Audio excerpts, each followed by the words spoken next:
İkinci hikayə. Səndəl üstündə oturub kitab oxumağa məşğul oldum. Gəminin 3-cü fışqası çalındı. Motorların gürültüsü gəmini Kadıköy limanından qopartdı və mən Bosfor boğazının göy sularının yolçusu oldum. Qarşı nimçətdə bir kişi oturub, başını cama dayayıb. Fikrə dalıbdır. Bir ona baxıb başımı salıram, kitabımı oxuyuram. Mətndəki sətirlər onun ala gözlərinin rəngindədir. Başımı qovzayıb ona baxıram. Həmən ilk baxışda gözləri əsir etdi məni. Kafişapda da qarşısında oturub sözlərini dinlərkən gözlərini düşündürdüm. Qayıdıram mətni oxumağa. Məşrutiyyət keşməkeşində bir sevgi macərasının hekayəsi idi. Gəmi ilə birlikdə Bosfor boğazından keçən dəniz quşlarının səsi konsantrasiyonumu pozdu. Dənizə baxıram. Dalğalar dəlicəsinə gəmiyə çırpırlar. Kişiyə baxıram. Mənə baxıb üzün döndərir. Bəlkə uzaqlarda qalmış sevgilisinə düşünür. Onda yaşayır. Dənizin sonsuzluğu qədər aşıqdır. Sevmək xəstəlikdir. Deyirdi, inadçılığımı sevirəm. Deyirdi, sevməyə nədən gərəkməz. Dedim, niyə mən? Dedi, ürəkdir, heç nə etmək olmaz. Əslində, heç nə etmək istəmirəm də. Elə budur ki var, mən bu çılğınlığa görə deyiləm. O, öz xiyalında mən olmadığım birisini yaratmışdır. O, qorxmayır, cəsarət doludur. Mən başarmıram. Onu yaralıram və yara ilə yaşayır. Məni əzir, mənsə uduzacağam yaşamımı. O vəhşidir. Deyirdi, kirliyini məndə görmüş. Eşq qabadır. Mənimlə sevişəndə məni də dəliləşdirirdi. Onu istəyirəm, amma başarıqsızam. Gəmi limana yaxınlaşmaqdadır. Limana yetişəlim deyə oxuyuram. Tədrişdə də məşrutiyyətin sevitsəl günlərindən ona danışdım. Məmnuniyyətlə gülüb bərk yerə işəmək hər kimsənin işi deyil dedi. Baxıram ona. Dincəldir də, həyəcanlandırır da məni. Oxuyuram. Tac-ı-Səltənə zil səslə, furuğ ilə danışır. Tahirənin vurğunluğunun nağılıdır. Xürrəm Sultan xanımın Osmanlı sarayında söylədiyi nağıl. Gəmi Topqapı saraylarının sahilinin yaxınlığından geçir. Məryəm çiçəklərinin ətri oxşayır ruhumu. Beşiktaşın liman bölgələrinin yaxınına yetişmişik. Bir başqa cümlə daha oxuyuram. Yaşamdan bir neçə anlarını sevib, sevilməklə geçirdik. Gəmi limanda ləngər salır. Yolçular yavaş-yavaş limana ənirlər. Kitabı yumub kişinin qarşısındakı səndəldən qalxıram. Onun üzünə baxıram. O da mənə baxır. Başımın işarəsi ilə salamlayıram. Bəzən görüşlərimizdə qapıdan girdiyimdə sanki özəl bir törə imiş kimi önümdə ayağa qalxıb salamlaşıb kef-əhvallaşmaqda məni qabaqlayardı. Özəl görüşmələrimizdə isə müqəddəs bir ayin imiş kimi ayaqlarımı öpüb yanaqlarımı oxşamaqla bir gülümsəyişlə oxşayıram onu. Başını döndərib mənimlə birlikdə gəmidən dışarıya çıxır. Limanda mənə baxıb yoluna davam edir. Mən də sahildəki xiyabana sarı yollanıram. Ürəyim onunladır. Dərbəndin yoxuşunda əlini əlimə qoyduğunda möhkəm addımlarla dağa yüksələrdim. Dönüb Bosfor boğazının dalğalı sularına baxıram. Boğazın o tayında Üsküdar limanı bütün gözəlliyi ilə qarşımda cilvələnir. Əlim əlində ürək birliyi ilə yanınca getmək istəyirəm. O yoldadır. Qurtuluşa sarı gedən bir yolda. Onu gizlicə, cizməlicə sevirəm. Sevmək bir sırdır. Qavraya bilmədiyimiz, həm də ondan qaça bilmədiyimiz bir sır. Sahil havasının qızmarlığı qurumuş dodaqlarının ehtiyacını mənə sarı çəkir. Lap uzaqlarda Ortaköy sarayı qürurluca boğaza baxır. Təbrizin ərkinin görüşünə gedirik. Talanmış tarixinə, heyfsilənərək ehtişamının qarşısında baş əyirəm. ata evinin, əncir ağacının yarpaqları, zaman keçimində olan Kaşanın fin bağının ağacları, İstanbulun dolma bağçasının sədir ağaclarının pıçıltısı onunla yoldaşlıq edərkən qadınsı yalqızlığımı canlandırır. İstanbul gecələrinin birində bir-birimizdə özgürcə buraxıldığımız bir gecədə sevgi nəşəsi ilə qoynunu mənə asdığında röyalarım qara qorxuya bulaşmamışdı hələ. Tarixin dib bucaqlarında gəzib dolaşıram. Beşiktaş sahilini doğrultusunda Karaköy və İstanbul boğazına kimi yalqızlıq və sevgi yarasına kimi onu buraxım, incitsin məni və tənhalığımı, yerim bura deyildi. Yalqızcasına sevgisizliyə üsyan edən qadınlar sayağı və 0 dərəcə mədarda yolçuluğuna son fürsətdə yaşamaq burada qadın mənəm. Burada qadın mənəm, İstanbulda bir qadın, Qalatasarayın əyimli küçə səsləyirəm, yarılarından qayıdıram, tək başıma davam edə bilmərəm, səslirəm, dönüb dayanır, yaşamın qavqasından birlikdə geçmişik indi isə, yalqızlıqla sığıncaqsızlıq hekayəsində yerləşmişik. Kitabın cildinə sürtürəm əlimi, mültəcilik illərinin sevgi və ayrılıq nağılıdır. Bir yerdə oturub söhbət etmək istəyirəm, qəbul eləyir. Çiçək pasajına gedirik, bir köncdə cəmaətin gəlgedindən uzaq bir masaya otururuq. Bir siqar yandırır, bir nəfəs vurub siqarı mənə verir. Baxışı tikili qalıb gözlərimə, mənim acımasızca ondan əsirgədiyim vədəqahi olan o ala gözlər, sözlər var, gözlər deyir. Yadıma gəlir, Narvən kafəsində deyirdi, səninlə yaşamaq cəhənnəm kimidir, səndən uzaq qalmaq əzabdır. Ancaq gözlərindəki alov istəyirəm, tənivin istiliyini istəyirəm, dodağındakı yandıran oda ehtiyacım var. Mənim odumda yerləşmişdir, yanacaqdır və külündən mənim sevgim közərəcək. Bütün bu illər boyunca Tehranın yelləri, Təbrizin sazağı və İstanbulun yağışı mənim ətrimi ona yansıdırlar. Şərab gilası əlində deyir, bəzən heç hazır olmadığın, heç düşünmədiyin haçandansa, hayandasa yaşam yaman qarmaqarışıq düşür. Başımla onaylayıram dediyini, fındıqlı sahilində oturub Bosfor seyr edəlim deyə Nişantaşda birlikdə yeriyirik. Bir göz gecəsində Nişantaşdakı bir ev və ayrılığımızın son bulması və dərin bir ləzzəti əbədiləşdirən röya cinsində bir sevişmə. O gecə nə gözəl, o sevgiyə bulaşmış saatda məni qarşılamağa gəldi. Hən, İstanbuldaydı. 9 ay gözləməkdən sonra görüşümün sərxoşluğu və dodaqlarıma qondurduğu öpücüklərlə ayrılığı heçə sayıb laq elədi. O anda mən bilmirdim yaşam necə də qorxunc yuxu görüb bizə. Bilmirdim İstanbul bu sevgi və sevdalılıq şəhəri sevgililərin qəm-qüssə sarayına dönüşəcəkdir. Məşrutiyyət dövründə yaşayan Zəhra adlı bir qızın hekayəsini ona oxuyum deyə onunla Sahaflar çarşısında dolaşıram. Tehran danışgahının qabağındakı kitab satan rastada məni Qəreyninin görüşünə Dilman diyarında sevginin darısqallığına aparır və Zəhirəddövlədə Furuğu görməyə gedirik birlikdə.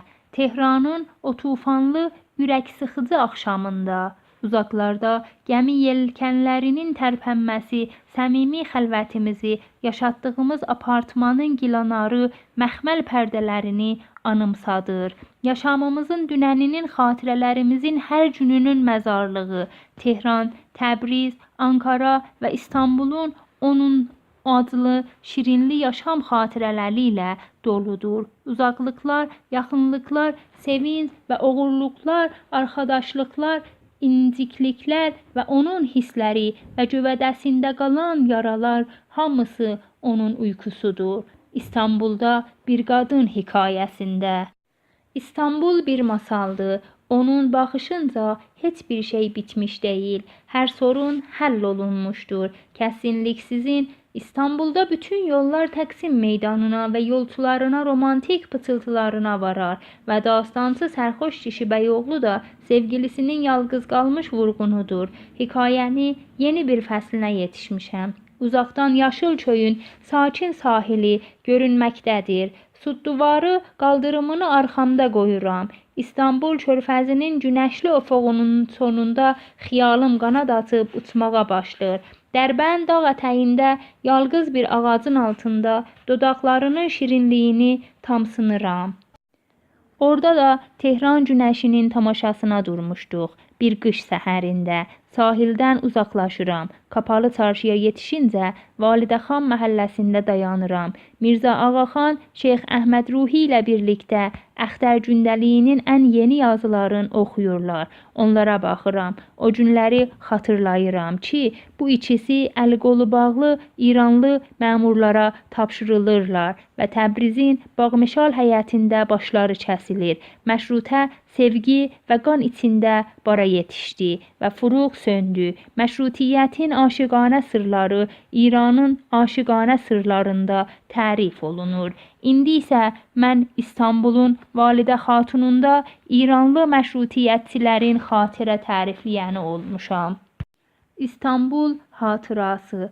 Sevmək kişini yalqızlaşdırıbdı. O əzab çəkir. Ona yalqızlıqdan danışan kimsəsi də yoxdur. Mən yalqızam. O yalqızdır.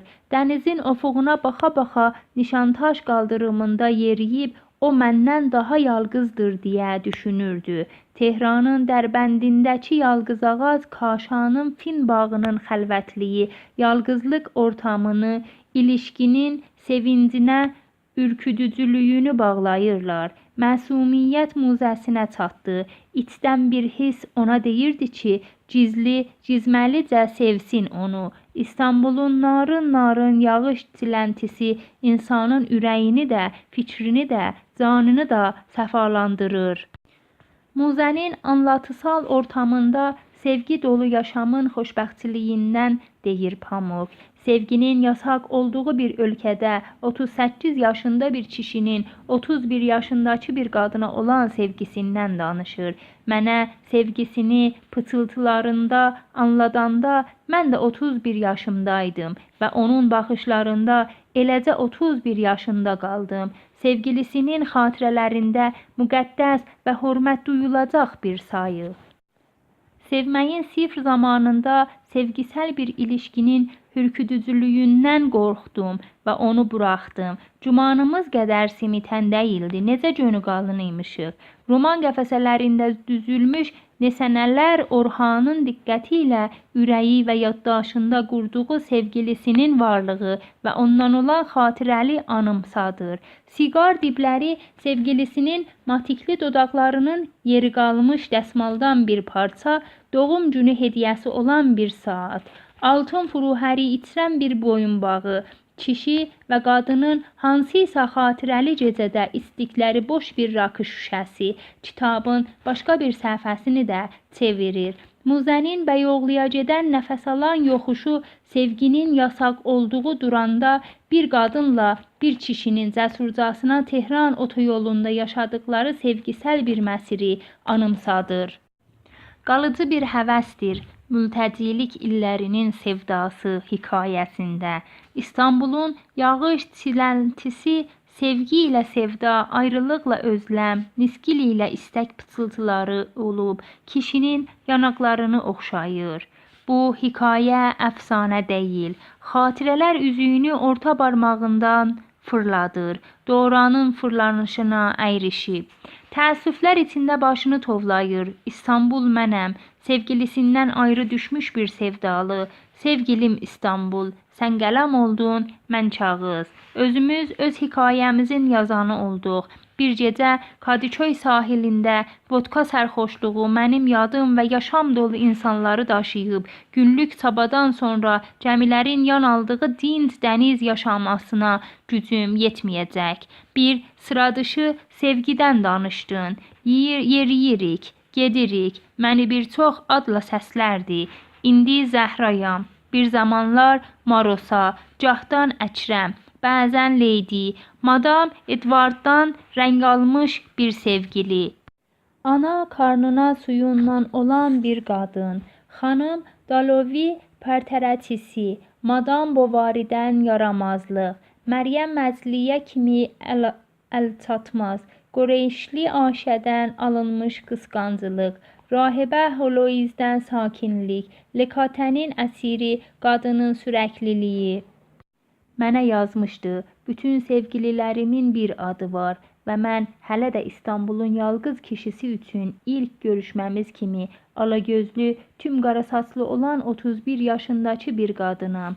Bəlli kədərlərim və gizli yaramazlıqlarımla yanımda addımlayaraq deyir, səni necə də özləmişəm. Ağlamaq amanını kəsir, o mənim gözlərimdə yaşır. Nə acımasızca gözlərimi ona qızırqandım, necə də onun qoynunun qızırqanmasında yer aldım özüm. Deyirdi qəmi olan kişinin sanki dünya qədər dərdi var. Mənsə heç bir zaman onun dərdlərinin dərinliyinə varmadım. Əyasufyanın girdə günbəzlərinə baxır və məmələrimin varoluşu hissini içinə çəkir. Ortaköy sahilini getir və dizlərimi qucaqlayır. Dolmabağçanın ağaclarının tərpəntisinə baxıb qara saçlarımı iyləyir. Bəyoğlunun boyunca yol gedir. Barmaqlarını əllərimin saflığına düyünləyir. Bosfor boğazını fırlanınca mənim qadınsa əndamlarıma dolaşır. Diraltı mızıldanır. Qadın ətri bomboş bir küçə. İstanbul mənəm. Sevib sevişmək arzusunda coşqun yaxınlandakı uzaq sevgili. Sarı gəlin mahnısını oxur mənim üçün, Əsli Kərəm eşqinin hekayəsində. Məzlunumdur, mən isə onun qaçqın Leylası. Dantenin cəhənnəminin gerçəkləşmiş görüntüləməsidir ayrılıq gözlərimin nəsibsizliyinin alovları. O mənim gözlərimdə yaşayır, mənsə necə də acımasızcasına gözlərimi qızırqandım ona. Trajedidə tapınmaq səfərləridir bağlanır. Bu trajedi yataqda da gerçəkləşə bilir, ayrılmaqda da. Sevgi trajedisi doğurgan ola bilir. Doğurganlığın öz içində olan sevginin gerçəyi kimi. Sevgi trajedisi yıxıcı ola bilir. Sevgilinin uzaqlığı kimi ya da sevgilinə qucaqlaşıb sevişirkən öz-özünü məhv edib intihara kimi ya da yarımçılıq qalsın sevirkən deyilməmiş sözlər kimi. Əlkol ilə fikr istimnası yapıb içini yazılara tökmək kimi. Sevinçsiz qadından yazır, mültəcilik illərinin sevgisində. Məndən uzaqda olan zaman oxuyurdun, uzaqdan sevirəm səni, üzlərin və səslərin ötəsindən. Zamanın və anıların ötəsindən, olmaqlardan və olmamaqlardan, gərəklər və gərəkməzlərdən, varlarda və ya da yoxlarda, olmaqlarda ya da olmamaqlarda, bu uzaqlardan daha da uzaqda, artıq olmayan heç bir şeyin dərin sükutunda hələ də sevirəm səni və mən acımasızca yalqızlığımın və yaralarımın tamaşaçısı oldum. Mənə baxıb bir tikə çiynəküb balığı verir əlimə. Özümü olduqca yalqız hiss edirəm. Sən yanımda deyilsən. Sən İstanbulda bir qadının anladıcısı oldun. Mən isə oxuyucusu. Hərəmiz öz yalqızlığımızda qalabalıq yalqızlıq çəkindirmək və istəmək. İstəmək və uzaqlaşmaq. İstanbul səssizlik hayköyündə qucağını bir yalqız kişiyə açıbdır. Var oldusuna düşünürəm. Fatih məscidindəki bir minarə onun ərkəksi çəkiciliyini anımsadır mənə. Əndamı dəli edir məni. İnatçılığımı yatışdırım deyə qürurla qovaladığım o əndamı demişdim. Sənin əzab mələkən olacağam da oldum. Səfələrini barmaqlarımla doğradığım İstanbul kitabı kimi var oluşunu yox oluşumla yaralayıram. Başını aşağıya salıb deyir, kəşki yanımda olsaydın da İstanbulda bir qadın hekayəsini sənə oxusaydım. Sevgisinə yetişmək xiyali ilə onu yaşam qasırğalarından itirən, özü də yalqızlıqda itən bir qadın. Öz-özümə deyirəm, heç birimiz bir-birimizə nə etdiyimizi bilmədik. bir-birimizdən xəbərsiz, hər kim öz yol yöndəmində bir-birimizin arayışındaydıq. Bilmədim, dıq nədir, tutdun, dığlatdın. Bildim və acımasızlıq etdim. Uzaqlaşıb incitdim onu. Gördü, cınqırı çıxmadı. İstanbulda bir qadın hekayəsində özünü boğub, şərab gilaslarını yalqızlıqlarına həmdəm elədi. Mənə yaşamım sənin gözlərində yerləşdiyim gün bitdi dediyində gözlərimsiz sevgi boşluğundan baş çıxaran bir xələdə yaşayacağını bilmirdim. Barmaqlarımla kitabdan başqa bir səhifəni varaqlayıram. Kişi Bəkirköy sahilində dənizə baxan bir nimkətdə yalqız oturubdur. Bir kitaba, bir də dənizə göz atır. Bir nəfəs siqar çəkib görüşümün röyasına dalır. Tehran, Kaşan yolunun uzunluğu və yaşamımın dərinliyindən duyduğum sərxoş qəhqəhələr hər anında yeni bir coşqusu var. Səninlə Əmir Kəbirin öldürülən yerinə getdik. Səninlə Abbas Mirzanı sızlanmalarını yazdım. Səninlə Furuğun ağrılarından yazdım. Səninlə vətənimdə insani amazların oyuna gəldiyinə tanıq oldum. Səninlə Sərpol Təcrişdə yaşıl qazanmağımızı qutladıq və səninlə azadlığın yolunda o başların caynağına düşdük. İndi varlığımın dib sandıqxanasında xatirələrin qalarqılığına baxa qalmışam. Görüşüb sevişmənin hər ani qorxu və sevinc qarşımından doluydu. Sevmək yasaq olan ölkədə ürək birliyi ilə arkadaşlıq hörmətini qoruduq. Mən bu yolculuğun harasında tapacağam səni? Səssizliklə, uzaqlıq, istəklə gərəksinəm. Bir qorxum itib başımı çiyninə qoyuram. Məndən heç bir zaman əsirgəmədiyi o çiyinlərə, payız günəşinin batışına yaslanan ufuqda əlborz dağ ətəklərini Bosfor dalğalarında xiyalımın diləklərinə çağırıram. Mənim ərkəyim Bosfor sahilində oturub gözləyir. İstanbulda bir qadın hekayəsi mənim hekayəmdir. O anladıcıdır, mənsə onun yaşam öyküsü. Öyküsü olmayan ölüdən fərqsizdir.